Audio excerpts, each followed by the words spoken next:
Welcome, all of you, for today's webinar, Healthy Online Behavior and Youth Mental Health. My name is Nina. I work in the National Board of Social Services, part of the Ministry of Social Affairs and the Elderly in Denmark. Within the last decade, there has been a decrease in the mental well-being among youth throughout the Nordic region. This was the reason behind the Danish initiative on youth mental health from the Danish presidency of the Nordic Council of Ministers 2020.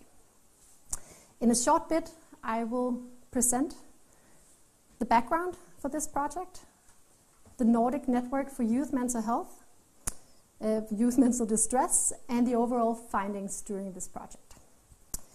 I want to let you know all publications are available online this winter, and this webinar will also be able to listen to online afterwards. Today we welcome 3 speakers with the newest research and knowledge within youth mental health, with a focus on digital media and social media. Digital media is a topic originating from the work of the network and also the network's proposals for a future Nordic research project. I will elaborate in a bit, but today we welcome Ingebjørg Eva Torisdottir from Iceland, Jens Christopher Skogen from Norway, and Christian Mogensen from Denmark, all to share their knowledge from the Nordic countries concerning youth and digital media. A warm thank you to all of you today for participating. And just a little practical note. As we have 3 speakers, we will take a short break after the second presentation. And this is a webinar without video and audio for the listeners. But if you have any questions, I invite you to use the Q&A function on your screen. If possible, please state your organization and country, and then I will ask the speaker your question after the presentation, and we might select some questions as we have a time limit today. Yeah. There we go. So, the background for this project, mental distress among Nordic youth. As part of the Danish presidency for the Nordic Council of Ministers, the purpose from Denmark was to three purposes overall. To engage Nordic young women and men in communities with a focus on democratic citizenship, cultural engagement, and improving psychological well-being.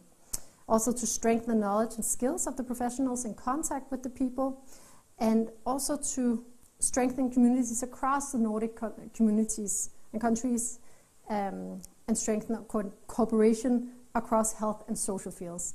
A lot of ambitions. So one of the initiatives was this Nordic Network for Youth Mental Distress. They had a 3 tasks actually. One was to map out relevant research-based knowledge across the Nordic region, looking at causes of this increase in mental distress among youth. So also looking into possible risk factors and protective factors. There was also the task to describe the cross-sectoral collaboration between social and health sectors in the Nordic countries, and mapping out national examples and best practices with these coherent cross-sectoral interventions. So how do we, in a best way, work together with interventions towards youth in this target group? And then the task was also for the network to look into any possible future recommendations, any joint Nordic research projects that were perhaps missing. So, the target group for this work, for the network, was youth in the age 13 to 25, with signs of mental distress, in mental distress, or maybe showing signs of mental disorders. So this model illustrates what is the target group. So we are not looking into research on youth with mental illnesses, for instance, receiving psychiatric treatment.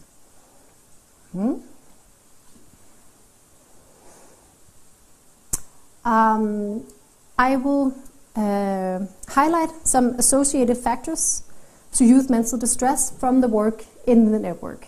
I will just do it briefly, and then today's focus is on the speakers. But these associated factors are based on a Nordic literature search, looking into peer-reviewed English publications in this area.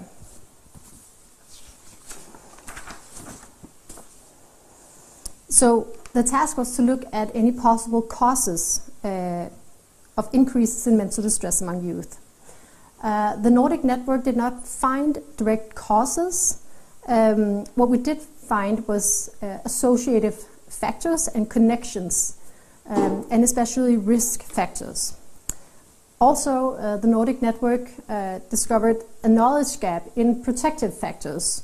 So evidence-based, what do we know works addressing youth mental health. So this is definitely an area to be explored and something that we hope to shed some light on today. I want to highlight 3 areas, as small samples of knowledge in the findings, and a small contribution to this excessive pool of knowledge that we do find in the Nordic region, for instance, in local languages. First of all, psychosocial problems. The literature search discovered studies looking into psychosocial problems such as loneliness, negative life events, depressive symptoms, sexual abuse, the risk of psychiatric diagnosis among children in care, and the correlation between parents' life satisfaction and their children's life satisfaction, as well as sexual orientation and transgenderism. The studies in the literature search has also looked into loneliness and negative life events in the context of mental well-being, and identifying how the adolescent phase is particularly vulnerable phase in youth life. The young people who find themselves in this stage between youth and adulthood are particularly vulnerable to divorce, domestic violence, rejection by friends, and serious illness, all factors that can affect young people's mental well-being. So this is just overall findings, and you could look into what are the background for all of these topics in the publications. Second, I want to highlight factors related to school and education. Several of the studies show a connection between the educational environment and young people's mental well-being.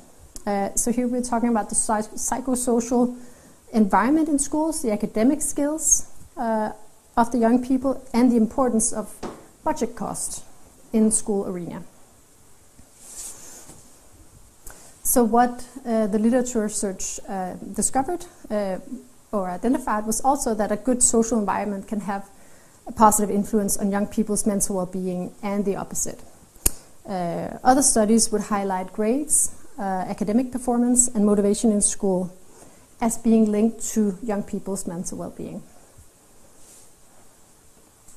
Third, you could say the reason why we are also looking into this topic today is the use of digital media.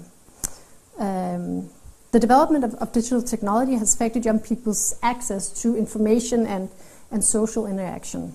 And the studies included in the paper, they look at the young people's use of social media, gaming patterns and behavior, cyberbullying, and exposure to online information, all of which can be seen as associating factors for psychological distress. The results in some of the publications indicate that young people's online gaming and games and gaming can explain a number of psychological, social, and physical symptoms of unhappiness. Gaming behavior can also negatively affect young people's sleep, which can lead to depressive symptoms. So, and summing up, several studies also show a connection between cyberbullying, harassment, use of social media, and young people's mental well-being. So one of the studies also showed that the incidence of reported cyberbullying is higher among girls than boys. So this gender perspective is also something that we would look into today.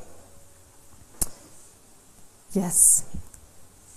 And furthermore, it can be seen from the reports that the abundance of information online can reduce young people's self-confidence, adaptability, and their decision-making process in relation to, for example, the choice of education.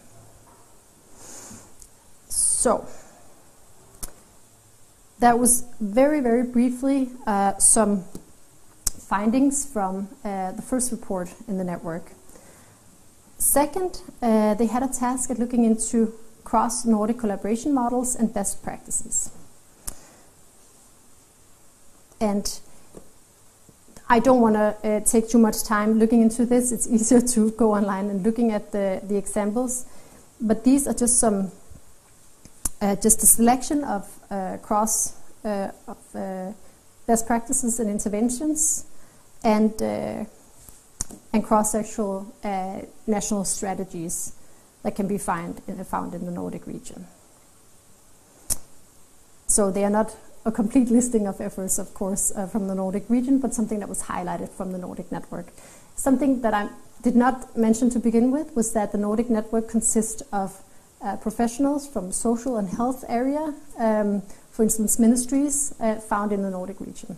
And this is the reason why they were part of identifying these models and collaboration models and best practices. Rounding up, now the initiative is about to finish. The network has looked into any possible proposals for a future research project, also with the findings from the literature search. They have identified these 4 proposals. 2 of them, the first 2 are about frameworks and structures and also interventions to promote mental health in schools. That is the reason why we have a second webinar on December 7th. So I want to encourage you to listen to this next week. And third proposal, modern parenting and child rearing, and then proposal 4, the impact of digital media on the mental health of children and youth. And this brings us to today's webinar.